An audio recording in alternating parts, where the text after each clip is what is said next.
I'd like to make a few special recognitions of some groups that have brought us to today. Tell you a little bit about the Touchdown Club. Touchdown Club meets 7 times during the football season. We start out the first meeting with our local high school coaches, and we recognize our players of the week, and we do that every other week here at the Ridge. We have about 85 to 90 people every 2 weeks. But the players of the week are recognized. The local coaches have a chance to talk about their last few games. But we've got some groups that make all of that possible for those 7 meetings. We have game day sponsors, and what the game day sponsors do is they basically pay for the players of the week to be able to come every 2 weeks.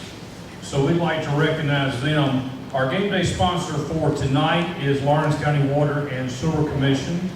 Our other game day sponsors are the City of Clinton, PRTC, the YMCA of Lawrence, the YMCA of Clinton, the City of Lawrence, First Baptist Lawrence, Lawrence Electric Cooperative, Founders Federal Credit Union, Self Regional Healthcare, and Raymond James Financial Services, Chris Benson.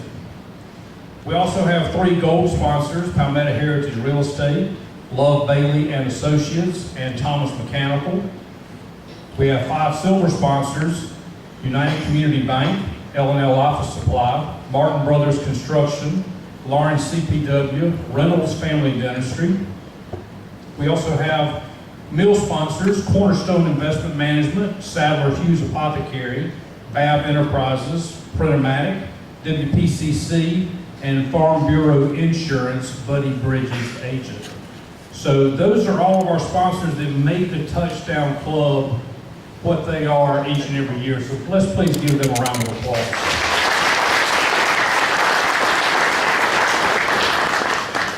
Our Touchdown Club meetings this year, we had really a stellar group of speakers that we're wrapping it up with tonight. Now, how we get those speakers is very unique. We have a committee called the Legends Committee, the Lawrence County Legends.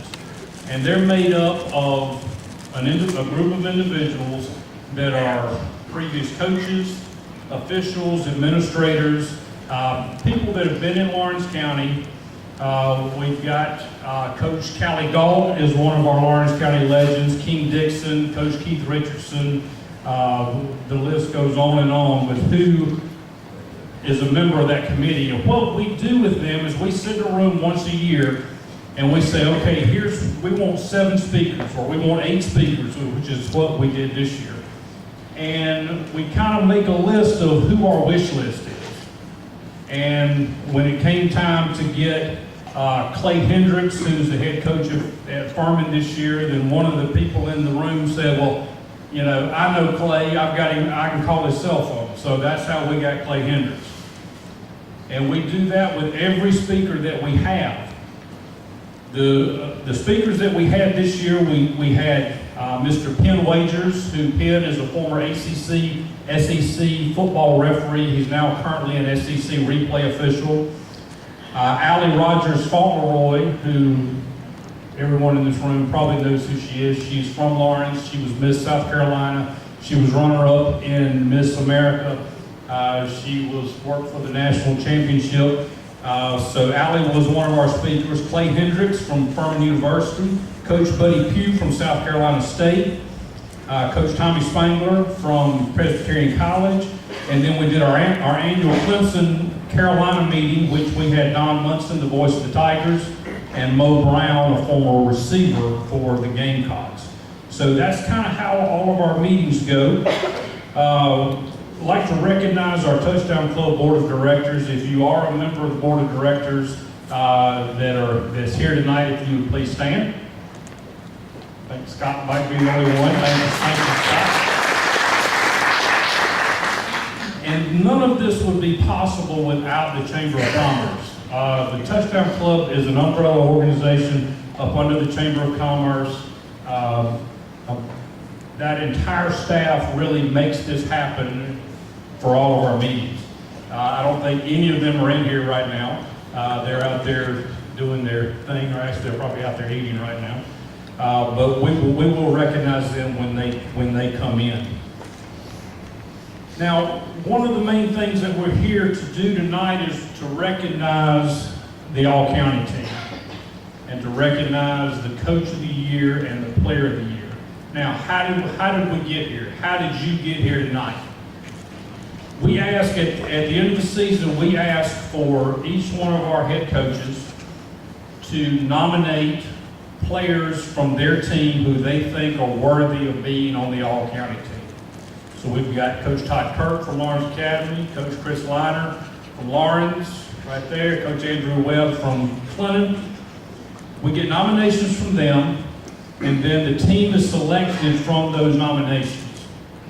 And we do it just like a team. So we've got a quarterback, we've got a couple of running backs, we're running a 3 wide receiver set. Our offensive line's a little different. We got 4 offensive linemen and a tight end, but that's the new wrinkle. We've also got defensive linemen, linebackers, defensive backs, and then we've got a kicker and a punter. So that's how that team is selected. Now for the player of the year and the coach of the year, the players of the year are nominated from the head coach. So we ask the head coach, we want your nomination for player of the year. So we get one person that's nominated from each team for player of the year. We'll recognize them a little bit later tonight. And then from there, we've got our media members that are sitting here. We've got Vic McDonald, Monty Dutton, Mike Hughes, Nick Herman, and the local media vote on the all-county team, player of the year, and coach of the year. So that's how we get to tonight. So congratulations on being here, and congratulations on your selection for the All-Lawrence County football team. Now, I am very excited about our speaker that we've got tonight. Now, I'll tell you a little bit about kind of how we got here. Danny doesn't know, but he and I have a mutual friend, a gentleman named Mike Wood. I don't tell too many people that I know Mike Wood. Danny knows him very well. A couple of years ago, I talked to Mike. I knew that Mike and Danny were friends, and I called Mike and I said, you know, we'd love to have Danny Morrison come speak at Touchdown Club. And this is when Danny was president of the Carolina Panthers. And Mike said, you can forget it. He's not going to come speak. And Danny knows Mike. He can probably hear Mike saying that. Well, when we sat down in the Legends Committee meeting this past year, we got to our banquet and we said, you know, we would love to have Danny Morrison as our banquet speaker. And Harold Nichols, former coach of PC, spoke up and he said, well, if anybody can get Danny Morrison to come speak, it's Coach Callie Galt. So, make a long story short, Coach Callie Galt got on the phone and he got Danny Morrison to be our speaker. And when I talked to Danny, he told me that if anybody could get him to come speak, it would be Coach Callie Galt, that he would do anything that Coach Callie Galt asked him to do. And there's a lot of people in this room and a lot of people in Lawrence County that would say that. Now, Danny Morrison served 9 years as president of the Carolina Panthers. He was formerly athletic director at Wofford College. He was also athletic director at Texas Christian University, which most of you know is TCU. He was also commissioner of the Southern Conference. He now teaches at the University of South Carolina's College of Hospitality, Retail, and Sports Management, and we're excited to have him in Lawrence County. Give him a big round of applause, Danny Morrison.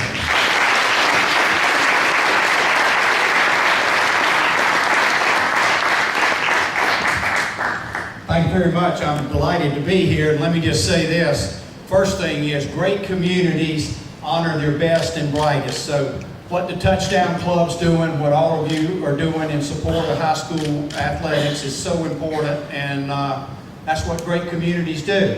I'm going to actually talk about 3 individuals tonight. First one I'm going to talk about is Coach Galt. It was 1985. I came to Wofford as the AD. I knew the name Callie Galt, but I didn't know him. I knew he had won three state titles. I knew he'd won 42 in a row in high school. I knew he'd had a storied career at PC, winning some 127 games, and he just retired from coaching the year before. I think 1984 was his last year coaching. So he's the AD at PC, I'm the AD at Wofford. It's a huge rivalry, as you all know, and I didn't know, I was 31 years old, so I didn't know anything. And here's this wonderful man and his wonderful wife, Joy, who took Peggy and me under their wing. And it's something to say about great rivalries where you can compete on the field and you can be friends off the field. And he went out of his way to welcome us. He had great advice in all the meetings, and I really leaned on him heavily, and I won't forget how appreciative we were and how helpful he was during that time. Now I want you, the young people, to listen to this, the players. You never know. 1971, I'm a freshman at Wofford College, and I meet two people that had an unbelievable impact on my life, and I'm going to tell you about it. I went to my Western Civilization class, and the professor at the time was a guy named Joe Lassane. He was the dean of the college. He was 33 years old. He only taught one class. So how lucky for me to have him for Western Civ in the fall, and then I had him Western Civ in the spring.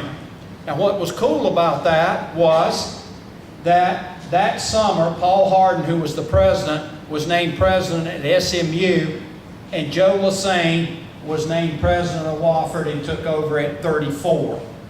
He had a 28-year presidency. He loved the place. He could have gone to what people would say, bigger, better, whatever, but he loved the place. And he was an amazing man. He got to see all the seeds planted, and in 28 years you get to see them germinated, and then you get to see a lot of fruits of your labor, and I'll talk a little bit more about him in a minute.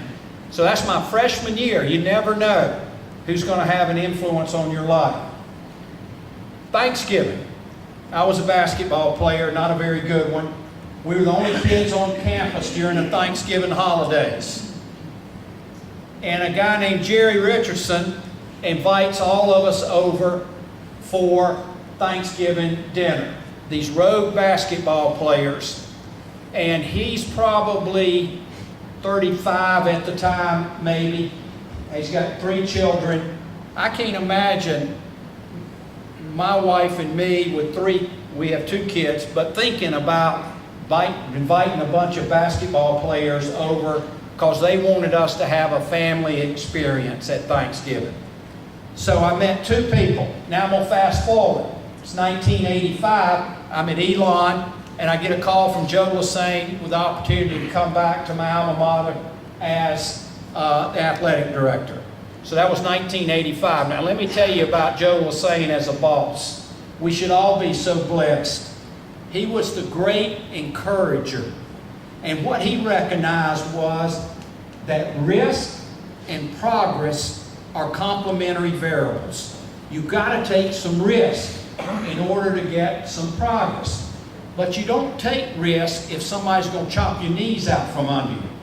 And he was the great encourager, wanted you to take risks. If something did, he didn't want you to do stupid things. But if something didn't work, he said, don't worry about it, we'll go try something else. He also was patient and a long-term thinker. And let me tell you a couple of stories. You probably haven't heard the name Tom Butters, great AD at Duke. He had a coach in his 3rd year at Duke, a basketball coach, that won 3 ACC games and got beat by Wagner in Cameron Indoor Stadium. The Iron Dukes all wanted him, the basketball coach, fired. How could we ever hire this guy? We can't pronounce his name. Mike Krzyzewski. He had a losing record his last year at Army. He'd had a great year the year before, and they hung in there with him, and pretty good success story. And what was happening was he was finishing second on a lot of recruits. So the naysayer would say, well, by God, he can't close. He can't close, he gets right there and he can't close. Then he got Johnny Dawkins, and then the dominoes started falling, and a wonderful year. Now, how about this one? There's no way in today's climate, well, first of all, in today's climate, Mike Krzyzewski probably doesn't hold it. But this one for sure doesn't hold. How would you like this resume? You're Dave Brain, you're the athletic director. Your coach has, your head football coach has won 24 games in 6 years. Now do the math on that. That's not real good. That's 4 a year. It gets worse.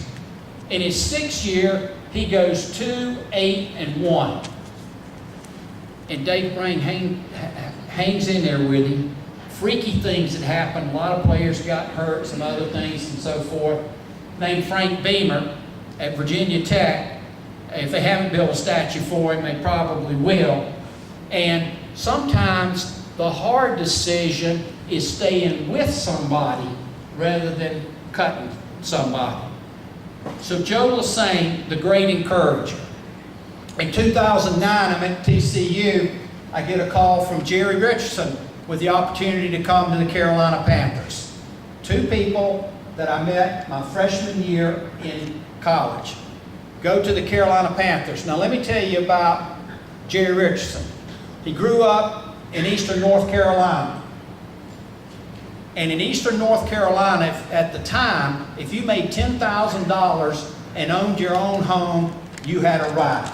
You had hit the big time. He had high school coaches that took a great interest in him, primarily a guy named Bob Pravat, who was a great coach at Gaffney High School. Bob Pravat puts him in the car, drives him to Wofford. And you could try out back then. Tries out. They give him a scholarship. He ends up going to Wofford, but he still works in the cafeteria, works in the mail room, gets involved in a lot of things at Wofford, and has a wonderful experience. So he gets drafted after his junior year. Now that was a big deal back then. After the junior year, you didn't come out after your junior year. You went ahead and finished, then you came out. So he gets drafted by the Baltimore Colts. And at the time, there were only 12 NFL teams. 12, and I think they had like 38 on each team. So do the math on that. That's not a whole lot of people playing NFL football. So he gets drafted by the Baltimore Colts. He had a great quarterback named Johnny Unitas, Hall of Famer, Lenny Moore, Hall of Famer, Raymond Berry, Hall of Famer. You can go on and on and on. There's 14 receivers trying for one spot. So he makes the team, and he goes on, and he's the Rookie of the Year for the Colts. And he ends up catching a pass in the championship game, which was the World Championship game then, and they win the World Championship. Next year, he's in training camp. Now, training camp back then was long, not like it is now, and they had like 6 preseason games. It was long because they weren't making enough money, so they all had jobs in the off season. A little different scenario now. So there's a contract dispute. They offer him $9,750 to sign for the year. He says, no, remember Eastern North Carolina. He said, no, I want $10,000. They won't budge. So he calls his wife, load the little kids up, head to Spartanburg, and he's had saved his $2,000 check from the championship game the year before. He tells our players all the time, save your money, save your money. Takes his $2,000, vests it in with Charlie Bradshaw, who was his college quarterback. The two of them start the very first Hardee's franchise, and of course the rest is history. So, some lessons learned. I go to Wofford again in '85 as the AD, and I watched Spartan Foods, and I was intrigued with the culture of Spartan Foods.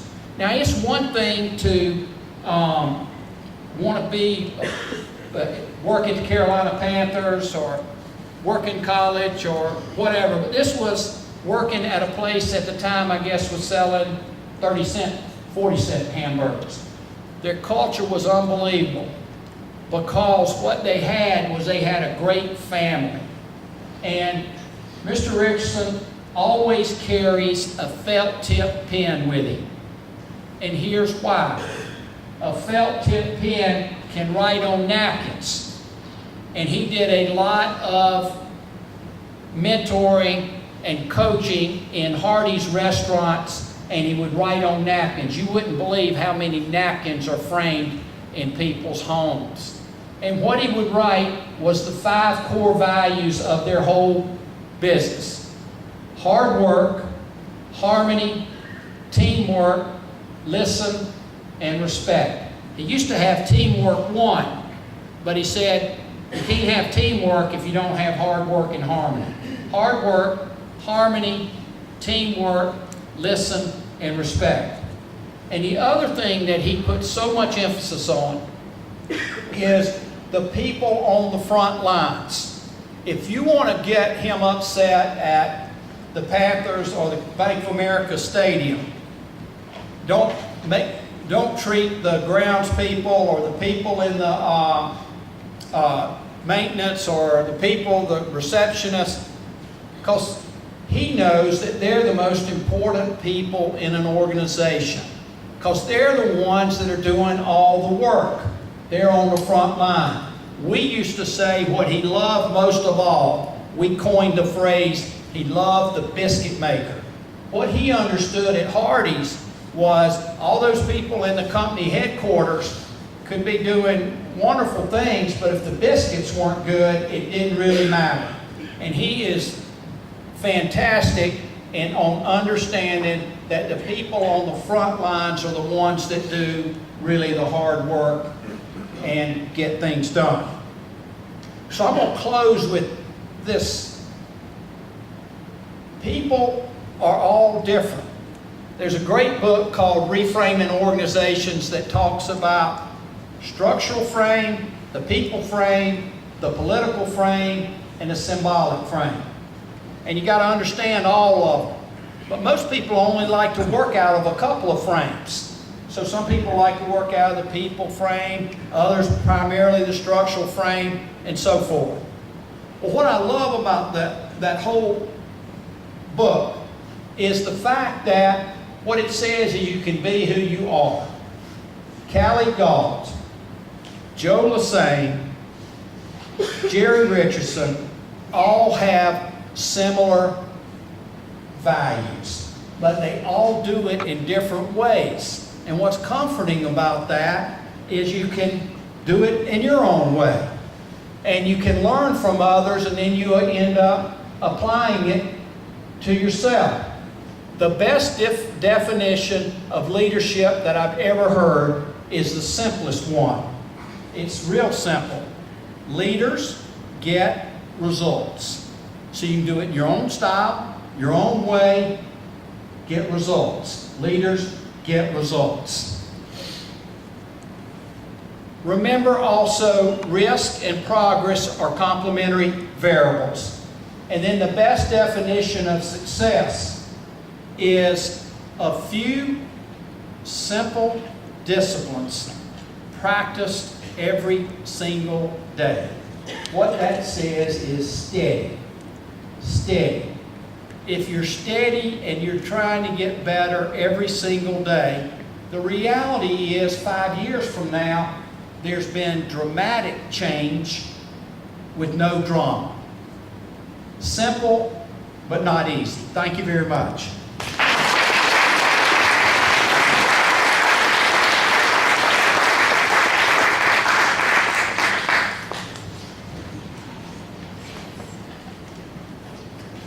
All right, thank you very much, Dan. We appreciate you joining us today. Now we'd like to recognize the 2017 All-Lawrence County football team. And Scott Tolson, if you'll come up and join me.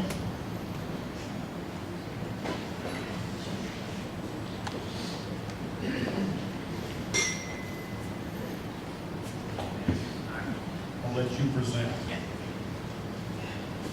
All right, we're going to start on the offensive side of the ball.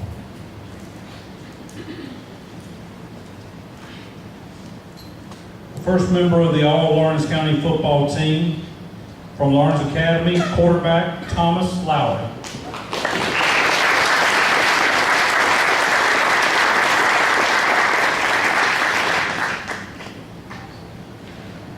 And they are not in order. Hang on. Here you go. You're going in first order. See how you just, we're going to bring everybody up at the end to do pictures, so please do not leave until we do pictures at the end. Running back from Lawrence High School, Troy Dendy.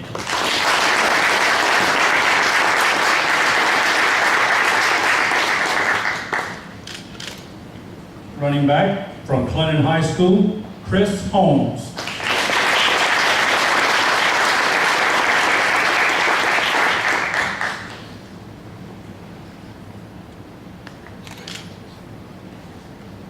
Wide receiver from Lawrence Academy, Will Tyndall.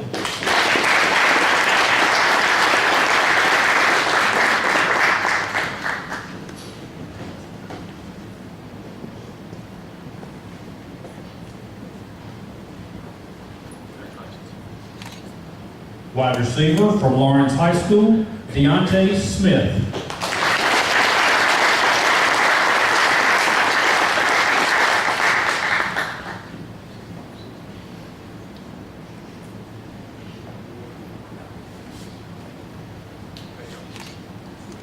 Wide receiver from Lawrence High School, Will Tinsley.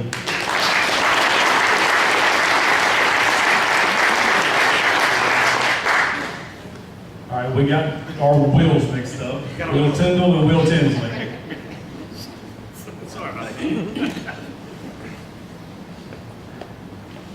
Tight end from Clinton High School, Dawson Green.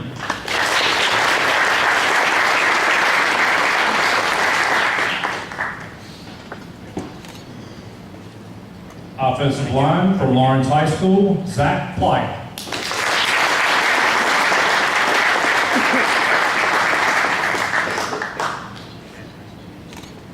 Our next offensive lineman, we're going to give him a pass because he was not able to be here tonight.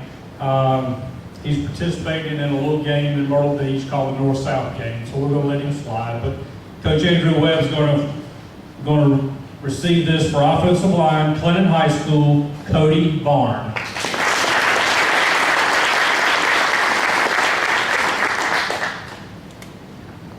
Offensive line, Clinton High School, Jyshawn Payne.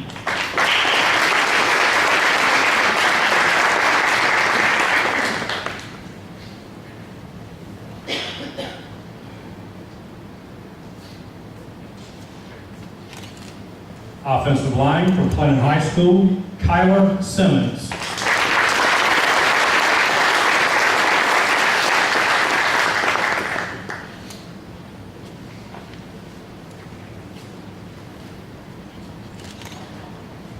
All right, now to defense. Defensive line, Lawrence High School, Wesley Carlin.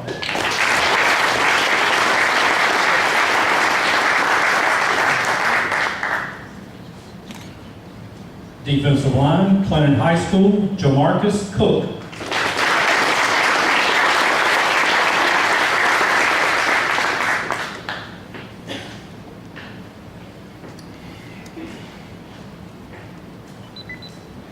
Defensive line, Clinton High School, Darian Bailey.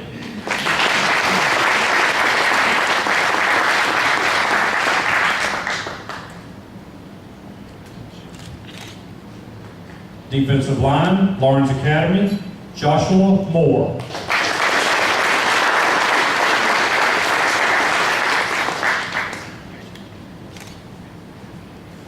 Linebacker from Lawrence High School, Tyrese Moses.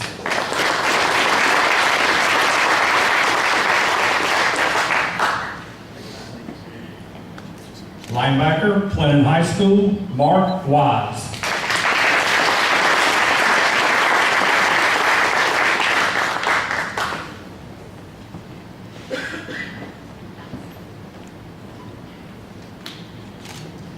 Linebacker from Lawrence Academy, Kenny Langston.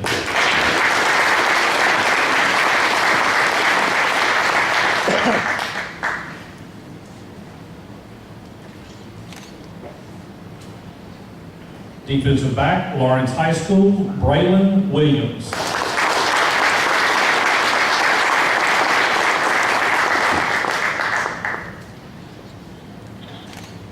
Defensive back, Clinton High School, Tequan Cromer.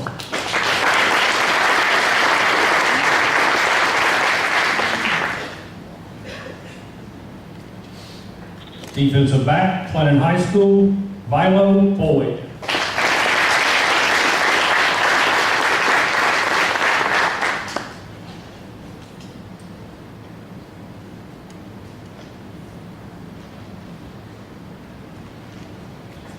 Defensive back, Lawrence High School, Trevor Madden.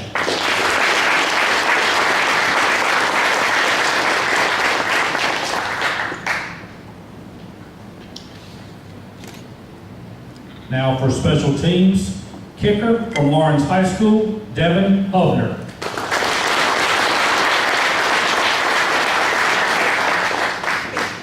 Punter from Lawrence High School, Cade Thompson.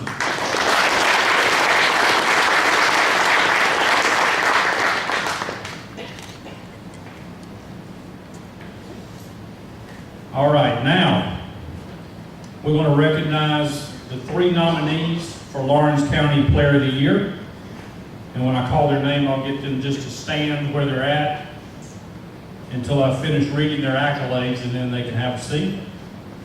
We'll start off with Will Tyndall from Lawrence Academy.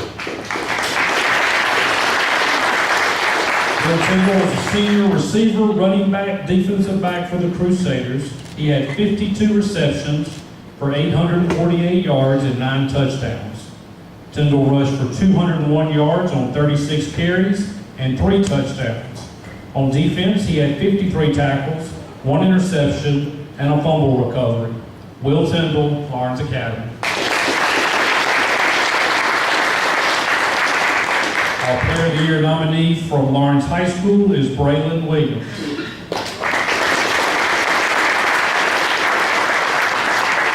Williams was a senior defensive back for the Raiders. He had 116 tackles, including 83 solo tackles. Williams had 11 tackles for loss, 2 caused fumbles, and 6 pass breakups. Braylon Williams, Lawrence High School.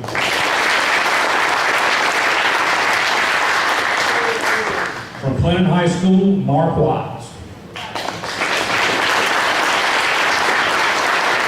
Wise was a senior running back and linebacker for the Red Devils. On offense, Wise rushed for 1,308 yards on 192 carries and 13 touchdowns. On defense, he was credited with 67 tackles, 2 forced fumbles, and 8 tackles for loss. Mark Wise, Clinton High School.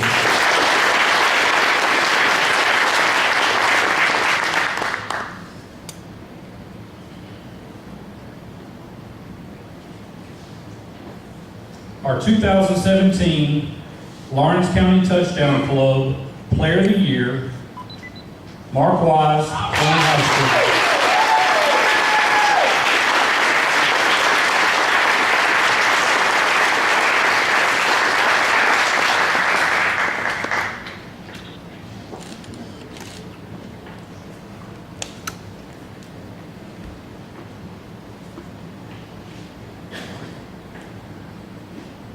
All right, and now for our Coach of the Year.